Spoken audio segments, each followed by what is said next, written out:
The following video may be disturbing to some viewers. Viewer discretion is advised.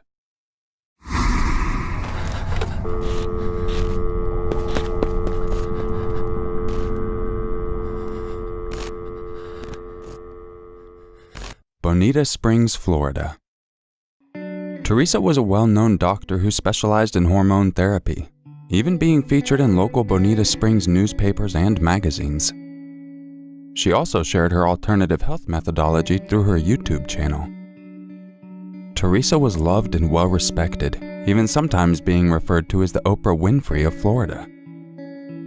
Shortly after divorcing her first husband of 3 years, Kenny Cousins, in 2003, Teresa met Mark Sievers. The couple then got married a year later and had 2 children, Josephine and Carmi. Teresa opened a practice in Estero, Florida, where Mark would help with managing the business. Teresa was still considered the breadwinner of the house, as it was her practice. She was the one to bring in the business through her hard work and knowledge of alternative medicine, while Mark would most times stay at home to look after the kids. Mark and Teresa were deeply in love and would express this through daily text messages, often resulting in sexually charged conversations. They even shared an interest in the swingers life, experimenting with other couples, and Teresa once asked Mark to sleep with another person. June 2015. Teresa and Mark traveled to Connecticut with their 2 children for a family gathering. They were there for a week when Teresa had to cut her trip short as she had work commitments back at her practice. Mark drove her to the airport, where they said goodbye. Monday, June 29, 2015. Bonita Springs, Florida. Teresa failed to show up for work that morning, which raised concerns from her employees of the practice, as this was out of character for her. After several attempts to contact her with no response, Teresa's nurse had immediately messaged Mark to ensure that she was okay. Mark had stated in a message to the nurse that he also had tried to contact her with no luck. Mark later asked one of his friends to go to the house and check up on her. His friend willingly did so, and when he arrived at the house, he knocked on the door several times with no response. He could see Teresa's valuables were left inside the house. He further expressed his concerns to Mark, and he was given a key code to enter the house through the garage door. The man was welcomed by a bloody scene. Teresa was found on the floor, bludgeoned to death with a hammer that laid beside her. The man, cautious of his own safety, exited the house and called 911. 911, what is your emergency? I'm at a friend's house. He's out of town, and I came here to check on his wife, and she's dead on the floor. Okay. The address is... Okay, stay on the line. Oh, sir, hold on, stay on the line. Yes. Okay, you're doing very well. Good job. Just a moment, we're going to connect you. They're going to ask for the address. Ambulance and fire, what is the address of the emergency? Okay, and is that a house or an apartment, sir? The house. Tell me exactly what happened. My friend, she's a doctor. I'm a doctor. She came home last night. Her husband is in Connecticut, and she was supposed to go to work at 9 o'clock. She called me, and I was on my way into work, so I swung by, and she's dead on the floor. And there's a hammer at the side, and she's bashed in the back of the head. Stay on the line with me. Sheriff's office, are you on the way? Yes, we are. Okay. All right, and so you said you're a doctor? Yes, I am. Okay, are you with her now? I'm outside of the house because I don't know if there's anybody in the house. Okay. All right, so how old is she? She's 50s. 47-ish. All right, sir, and is she awake? No, she's down on the floor. She's cold. The back of her head is bashed in, and there's blood everywhere. Okay. All right. So I do have paramedics, fire department, also law enforcement is on the line with us. Okay, they're going to be going out, okay? Okay, So I want you to stay on the line one moment. Yeah, I'm going to stay here. I'm going to stay here till I get here because I don't know if anybody's still in the house. Okay. All right. Was right. All right. Just stay on the line, okay? Because the sheriff's office has questions, and they're going to counsel you on what to do next. Okay. Sir, are you inside the residence then? No, I'm not. I'm standing in the driveway. Okay. And then when you walked inside the house, you said the blood was dry, or what did you say? Yeah, half the blood is dry, half is wet. And she's cold. She's dead cold. Okay, and there's the hammer sitting next to her, and you had left it, and did you touch anything? No, I did not touch anything. I touched her. I shook her a little bit. Okay. She's dead cold. All right, one moment. You're doing really well. So the last time you had seen her is what time? Probably 3 weeks ago. 2 or 3 weeks ago. Okay, and you said she returned today? I don't know when she came back, but she was supposed to go back. She was supposed to go to work today at 9 o'clock. I knocked on the front door, and nobody answered. The lights were on. I could see her purses on the countertop, and she didn't answer. I pounded, and he gave me the key code to get into the garage door. I opened the garage door, and the door leading to it was open. One of the dogs ran out. I don't know if he left or not. And I walked in. I just opened up the door, or walked in the door, and she's dead on the floor. And there's a big bash in the back of her head. Okay, is the vehicle at her house or no? The vehicle is at her house, yes, in the garage. The garage door was closed. Okay, and when you left, did you left the same way you entered, or did you leave the front door? No. I touched her, and I just freaked out, and I walked outside. Okay, when you walked outside, did you walk out the front door, or did you walk back out the garage door? Back out the garage door, and I closed the door because the dogs were in there. Okay, and so you were there because they asked you to take care of the house, is that correct? Whatever. And he received a call from work saying she wasn't there? I don't know. Okay, that's fine. You know, he's her office manager. Oh, she's the office manager of his business? No, he's the office manager. Okay. Yeah. And where is he right now? I believe he's in Connecticut. And you didn't see anything else, other than... No, I didn't go in the house. I'm afraid somebody's in the house. Somebody killed her. Right. It's a murder. Right? She's bashed in the back of the head. Okay. You know, I can't see her falling or anything like that. I just looked and I thought, my God, she's my friend. Right, exactly. And you're doing a fantastic job. I'm sure they're going to have a little bit further, more questions and everything for you. You're doing great, okay? Okay. All right, I just let them know that you're outside. The fire guys are here. Okay, great. And, she's dead. When police began their investigation, they found that oddly enough, nothing was missing from the house. Mark's high valuable gun collection as well as $40,000 in cash remained intact with no signs of any other valuables being messed with. There were pry marks on one of their back doors which indicated a forced entry, and Teresa's mother-in-law Bonnie claimed that she was at the house on Sunday the night before Teresa was murdered to feed the animals. She stated that she found the alarm was inactive and had troubles activating it, even letting Mark know of the issue via text message. Mark, thinking nothing of it, simply told her not to worry about it as Teresa was going to be home the following day. In an interview with police, Bonnie began to cry, feeling as though she was at fault for the killing of her daughter-in-law as she left the house with an inactive alarm. 3 days after the murder, Mark Sievers was a person of interest to police and was taken in for an interview. Mark cooperated and claimed that he had nothing to do with the murder and even gave the investigators his cell phone. When investigators went through Mark's phone, they found text messages which indicated that his relationship with Teresa was beginning to crumble.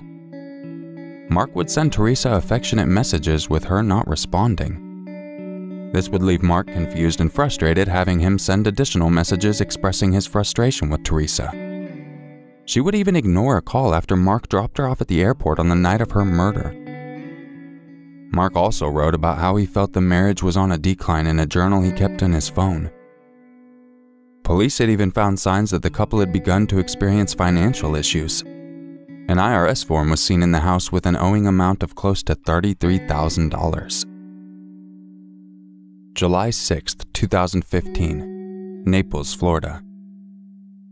Family, friends, colleagues, and patients had attended Teresa's memorial service to celebrate her successful life. Many of the attendees reported Mark and his best friend Curtis Wayne Wright acting strange.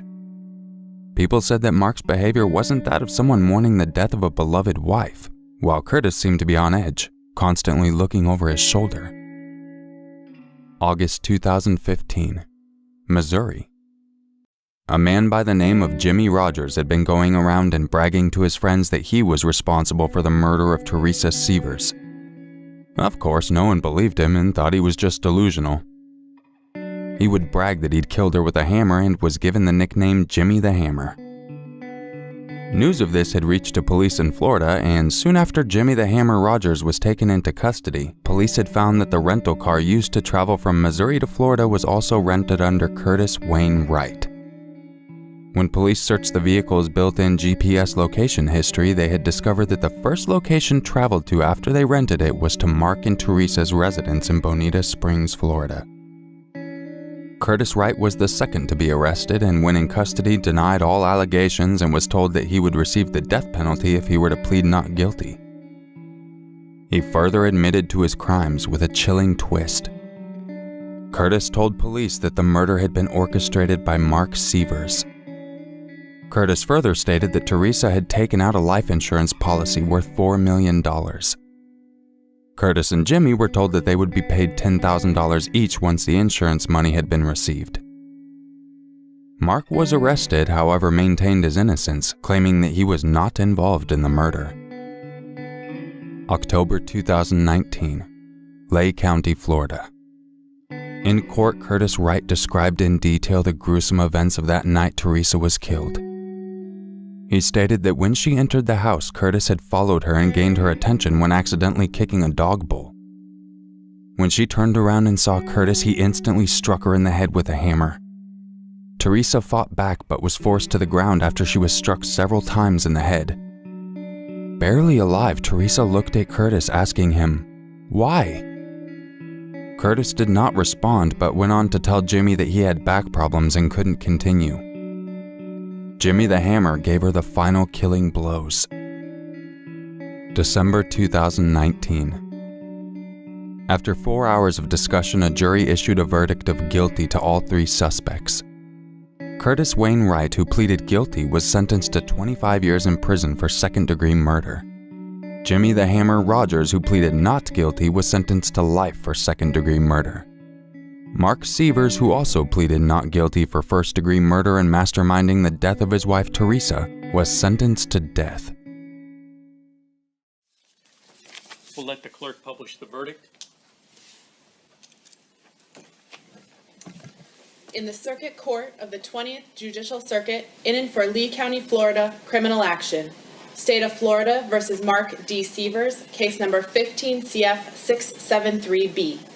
Verdict. We, the jury, find as follows as to the defendant in this case. Count 1, first-degree murder. The defendant is guilty of first-degree murder. Conspiracy. The defendant is guilty of conspiracy. So say we all, December 4th, 2019, by the foreperson. Mark still denies his involvement in the murder, and after he received his sentence, he asked the judge if he could read something out of his notes, to which the judge allowed. Although a jury found me guilty, I'm innocent of all charges, as I have maintained since the day this crime took place. I love my wife Teresa and our two daughters Josie and Carmi with all my heart. Our girls tragically lost their mommy and now they're about to lose their daddy as well. Therefore, I respectfully ask the court for life, as to not compound their loss and suffering. I am grateful, however, that the court can only determine my fate while my soul is in God's hands and God knows the truth. And although I cannot feel remorse for something that I had absolutely nothing to do with, I am deeply saddened and forever heartbroken to say, the very least, that Teresa was taken from us. Teresa is my soulmate. I will miss her so much and cherish our memories until we are reunited in heaven. Until then, I will fight this wrongful conviction until I am proven innocent and set free to rejoin my family. Mark Sievers. The judge made a short statement following Mark's plea for a lenient sentence. Sir, I judge people's actions. I do not judge people's souls. That's for someone else to do. Teresa's mother left everyone with this image of her daughter. She was a modern-day Mother Teresa. I always called her that because she was always trying to help people. Mabank, Texas. Jacob and Sarah Henderson lived together with Sarah's two daughters from prior relationships, Kaylee, aged 7, and Kinley, aged 5. The sisters were described as inseparable best friends. They were always seen playing together and enjoying each other's company. Kaylee and Kinley were adored by neighbors, often receiving drawings as gifts in their mailboxes. Other members of the community would say that Sarah and her 2 daughters seemed to share a happy relationship. They would also describe Sarah as outgoing and happy-go-lucky while also describing the kids as playful, friendly, and energetic. Although Jacob was not the biological father of Kaylee and Kenley, he cared for them as though they were his own, even going as far as to calling them his daughters. Behind closed doors, Sarah suffered from severe bipolar disorder and struggled with her mental health, often resulting in aggressive and paranoid behavior. A neighbor reported that at times she would witness Sarah's verbally abusive outbursts to her daughters, and even once heard a verbal altercation which she thought was between her and her husband. However, it was soon discovered that she was outside the house yelling at somebody on the phone. Police had twice been contacted to attend the house for minor complaints. On one of the occasions, a report was made about a suspicious vehicle being parked outside the Henderson's residence, with the possibility of them being observed by an unknown person. It wasn't clear who made the call, however speculations were made that this was a result of Sarah's paranoia. Wednesday, November 1st, 2017. In the early hours of the evening, Sarah and Jacob both smoked marijuana together at their home. Sarah had begun to act strangely throughout the rest of the evening and later that night suffered from an episode of paranoia, acting erratically and claiming that people were out to get her. Jacob, concerned about his wife's well-being, picked up the phone and called 911. EMS, this is Patricia. Yes, ma'am. I was wondering if I could get somebody to come out here and check my wife out. Okay, what's the address of the emergency? Okay, what city? Maybank, Texas. Okay, please repeat the address for verification. Repeat it. Yes, sir. Plain Drive, Maybank, Texas. Okay, give me just one moment, please. Stop. Enough. While Jacob was on the phone to EMS, he could be heard arguing with Sarah in regards to her current state. Sarah would claim that she was okay and did not require any assistance, which, given the provided reactions from Jacob, it was obvious that this was not the case. A few minutes into the call, the emergency service dispatcher lost connection with Jacob for an unknown reason. The dispatcher performed a reverse trace and immediately returned the call. Hello? Yes, sir, this is Patricia from EMS. We got disconnected. Yes, ma'am. Okay, tell me exactly what's going on. My wife, she's like, something's going on with her. Okay. Can you describe what's going on? The symptoms? Like she's freaking out like somebody's out to get her. Okay, give us just one moment. She won't listen to me. You won't talk to me. Sir, what subdivision are you in? Forgotten Acres. Sir, give me just 1 second. We're going to get help on the way. I'm putting in some information for him, okay? Okay, thank you. Don't hang up. Stay on the line with me, okay? Okay. I'm good. No, you're not. Yes, I'm okay. You're not good. Okay, are you with the patient now? Yes, ma'am. Okay, how old is the patient? 29. Is she awake? Okay, I promise. Yes, ma'am. Is she breathing? Yes, ma'am. She's saying she's all right now. Is she violent? No, ma'am. She's saying she's fine now. Okay, we can still have them come out and check her out, okay? Okay, does she have a weapon? No, ma'am. Where is she right now? Right in front of me. Is this a suicide attempt? No, ma'am. Is she thinking about committing suicide? No. Is she completely alert? Yeah, just in a different state of mind. Okay, is she responding appropriately, sir? Yeah. Yes, ma'am. Okay.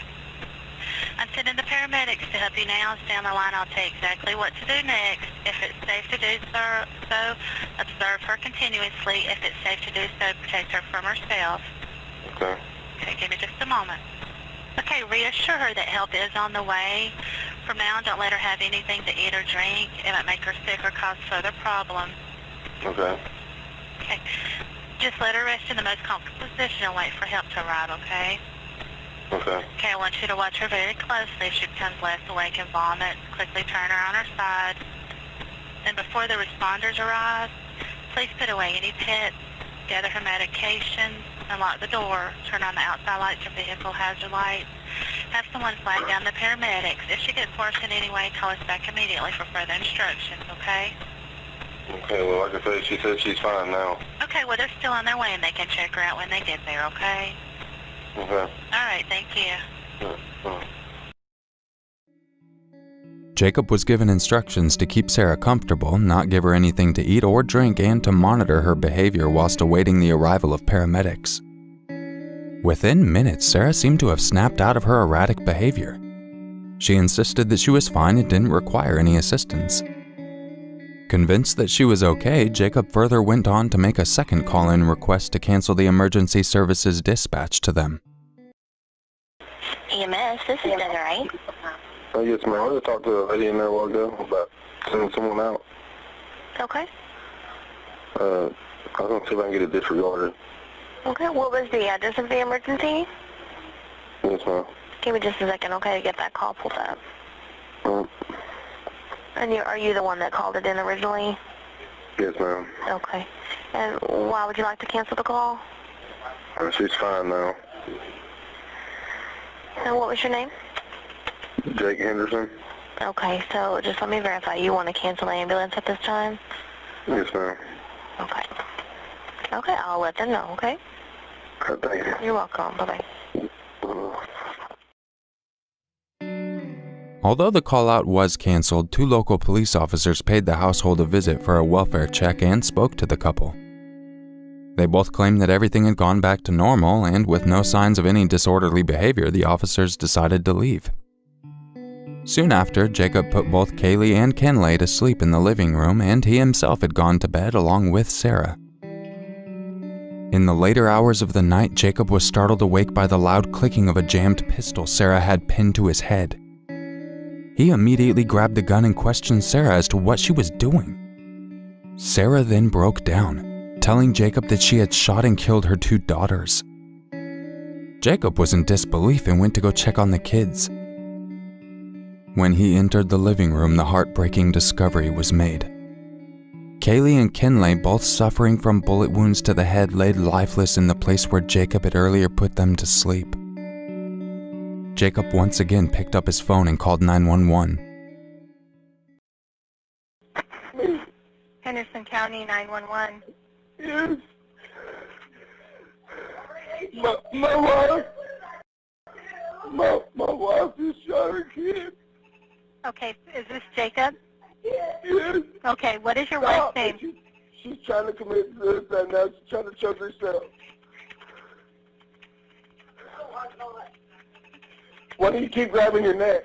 What is her name, sir? Sarah Henderson. Sarah Henderson? Yes, ma'am. Okay. And what does your house look like? Inside? No, the outside. What's the house look like on the outside? Tan and brown. Tan? Tan and brown. Tan and brown. What kind of vehicles are outside? A white Tahoe and a GMC, a tan GMC pickup. Okay. I can't. You can't what? All right, and how old are the children? 7 and 5.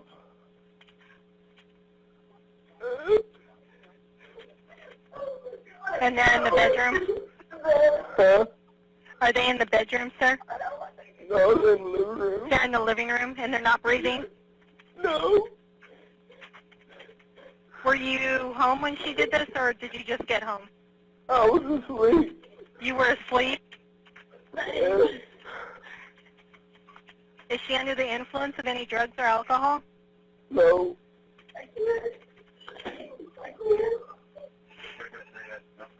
And you have the weapon now, sir?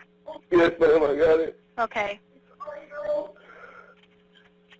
Forgive me, please. Are there any other weapons in the house? Yes. Okay. Does she have access to them, or are you keeping her from doing that? No, I'm trying to. Okay, sir, we do have help on the way, okay? We have an ambulance headed that way, as well as officers, okay? Okay. Okay. Is there anything else you need to... No. Okay. Why did I do that, babe? I don't know. She's not trying to leave or anything, correct? What's going on here, Jane? Nothing's going on. That's why I tried telling you. She keeps saying somebody's after her. There's nobody after her. There's nothing. She keeps saying people are coming. There's nobody even here. And she hasn't been under the influence of any type of drugs or anything? No. What did I do, Lord? What did I do? What did I do, God? What did I do, God? Baby. Take it off the phone. Why? Get off the phone. No. Stop. Get off the phone. For why? Get off the phone. Why? Do you know her date of birth, Jacob? 1/29/88. I'm going to just keep you on the phone with me, okay? Okay. What? What? What? Jill.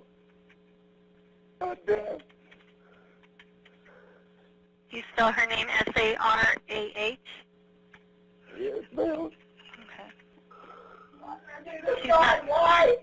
She's not trying to leave or anything, is she? No. Okay. Were the children asleep in the living room, or did they get up? Do you know? They were asleep. They were asleep in the living room, and then she went in there? Yes. Okay. I was asleep. And were you asleep in the bedroom? Yes. Okay. Was Sarah asleep in the bedroom with you when she got up? I guess. She was asleep when I went to sleep last night, and I woke up. She come in there and she goes, Dave, I just shot the kids. And I didn't want to believe it. I went in there, and they were dead. Stop choking yourself. Quit. I'm not. I'm not, Dave. I'm not, Dave. I just need some help. Hurry Yeah, up. we're getting them out there as fast as we can, okay, Mr. Henderson? Please. Okay. Please. Please what? Please shoot me. Please. Well, I'm not shooting you. No. No. I can't. Jacob, can you hear me? Where did she shoot the kids? In the head. In the head on both of them? Yes. And you have gone down there and kneeled against them, and they're not breathing? Yes, the Okay. blood runs out of her head. Okay. Okay.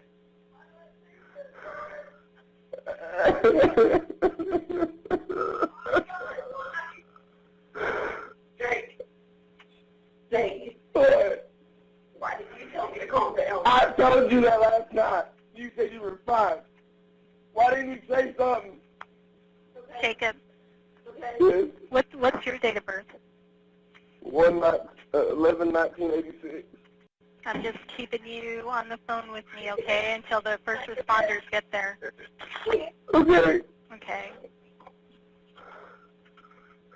What? What, babe? What? What?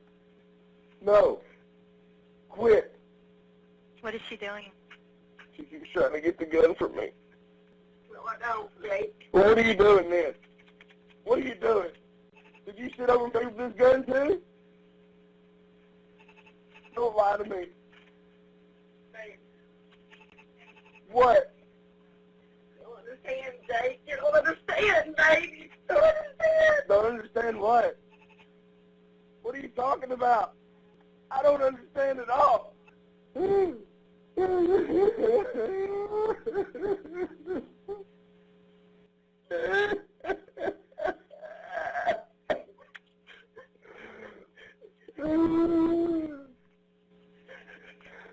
Jake.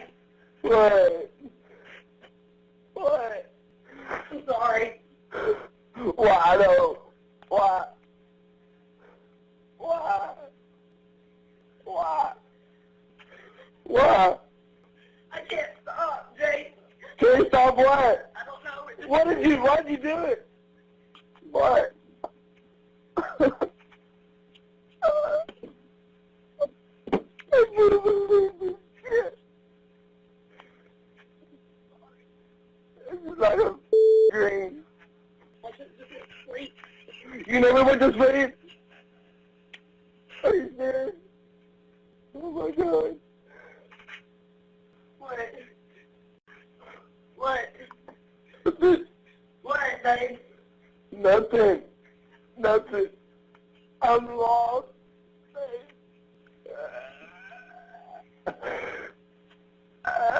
I'm lost, babe. Here they come. They're here. I'm still here, Jacob, okay? Yes. Stop.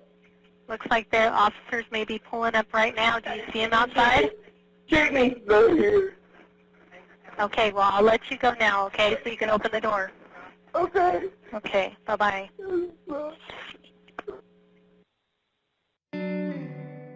When police arrived, Sarah, without question, had confessed to the murders. She was immediately arrested, and whilst being cuffed, she turned to Jacob and voiced 2 words: "I'm sorry." Before being questioned at the police station, Sarah was read her Miranda rights, to which she waived. Her remorseful behavior had begun to diminish while in questioning. When being asked what happened to her daughters, she calmly responded by saying, "I shot them." And when asked why she committed the murders, she simply responded, "Because I was going crazy." She had also explained her recent experience with financial difficulties were beginning to get to her. Sarah confessed that this was not a spontaneous act and that she planned to commit these murders 2 weeks before, further confessing that had the gun not jammed, she would have also killed her husband and then herself. Sarah was placed on suicide watch at the Henderson County Jail, being charged with 2 counts of capital murder and 1 charge of attempted murder. Her bond was set at $2 million. While in custody, Sarah had gained an extra charge following the attack of an employee at the county jail. While digging deep into her history, investigators found that Sarah had a prior case with Child Protective Services regarding her eldest son, Wyatt, who lives with his biological father. Wyatt was given inadequate care while in the custody of Sarah and her boyfriend at the time, being put into a state of considerable or extreme vulnerability. Wyatt had also been molested by Sarah's then-boyfriend. April 27, 2018, Henderson County. Leading up to the trial, Sarah Henderson's attorney filed for a competency evaluation as he believed that she was unable to stand trial due to the state of her mental health. The judge approved, and Henderson's attorney hired a psychiatrist to complete an evaluation of her mental fitness and was found to be mentally unfit to stand trial. The judge ordered 2 other psychiatrists to also complete an evaluation, one of which believed her to also be incompetent. However, the other deemed her competent, which led to the court facing a split decision. Sarah originally pleaded not guilty for her heinous acts, but she was offered a plea deal by District Attorney Mark Hall. The deal required her to plead guilty in return for her charges of assault and attempted murder being dropped, with her facing life without parole as opposed to potentially facing the death penalty. The district attorney stated that his decision to offer this plea deal was due to Jacob Henderson and the biological father of the girls not wanting Sarah to face the death penalty. July 17, 2019, Henderson County. Sarah, now at the age of 31, agreed to a plea deal, and she was found guilty on 2 counts of capital murder of a person under the age of 10 years old and was sentenced to life in prison without parole. In the weeks leading up to the shocking death of her 2 daughters, Sarah was experiencing mental health decline.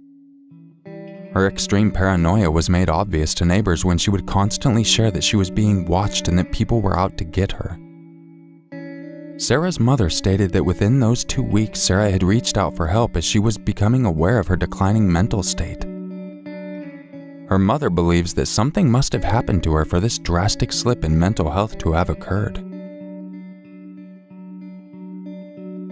I appreciate you checking out this video, and I really don't know what else to say. It's like always at the end of these videos, you're just left with your mouth wide open and don't really know what to say.